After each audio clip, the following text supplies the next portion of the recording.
23rd sum है कि a game consist of tossing a 1 rupee coin. अपने दिमाग में 1 रुपी कॉइन रखो, 1 रुपी कॉइन है ये, ठीक है, और इसको टॉस करना है 3 टाइम्स, ठीक है, 3 टाइम्स टॉस करना है, noting it's outcome each time. देखो 3 कॉइन, तीन बार ही हो गए ना, कॉइन एक ही है, 3 बार उसको टॉस किया तो हम दिमाग में ये 3 एक ही कॉइन है, 3 बार टॉस किया, तो कभी यहाँ पे क्या आ जाएगा, यहाँ पे अगर हेड आया तो यहाँ पे भी हेड आ गया, तीनों पे हेड आ सकता है, एक ये हो गई, और तीनों पे टेल भी आ सकता है, एक ये ऑप्शन होगी।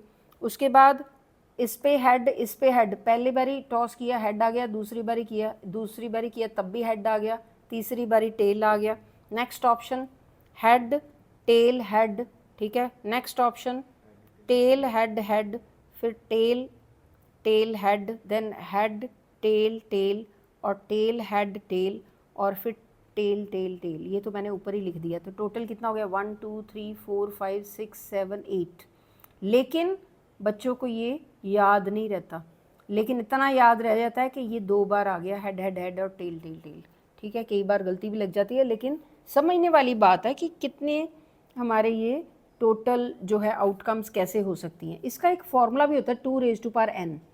अब मैंने 2 क्यों लिखा, 2 इसलिए लिखा, जब कॉइन को टॉस करोगे तो या तो हेड आएगा या टेल, ये 2 ही है ना, इसलिए मैंने यहाँ 2 लिख दिया, ठीक है। और n क्या लिखा, क्योंकि हमने 3 टाइम इसको टॉस किया, तो 2 रेज़ टू पावर 3 कितना होता है, 2 इंटू 2 इंटू 2, तो ये कितना बन गया 8, ठीक है।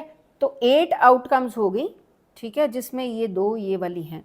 तो अब वो नेक्स्ट आप लाइन पढ़ो स्टेटमेंट की, हनीफ विन्स, हनीफ जीत जाता है, if all the tosses give the same result, give the same result, ये भी सेम रिजल्ट है, ये भी सेम रिजल्ट है। हनीफ तब जीतेगा अगर सेम रिजल्ट आएगा सारे टॉसेस का, तीनों टॉसेस, 3 टॉस नहीं है, 3 कॉइन एक ही है, 3 बार टॉस किया, तो अगर तीनों बार हेड हेड हेड या टेल टेल आ गया तो हनीफ ने जीत जाना है। लेकिन क्वेश्चन में कह रहे हैं कि अदरवाइज वो लूज करेगा गेम, ठीक है, अदरवाइज वो टॉस लूज कर जाएगा। अदरवाइज कितने आ गए 1 2 3 4 5 6, ये लूज, तो कैलकुलेट क्या करना है, probability that Hanif will lose the game, इसकी प्रोबेबिलिटी निकालनी है। आगे तो आपको आता ही है, ये 6 है तो 6/8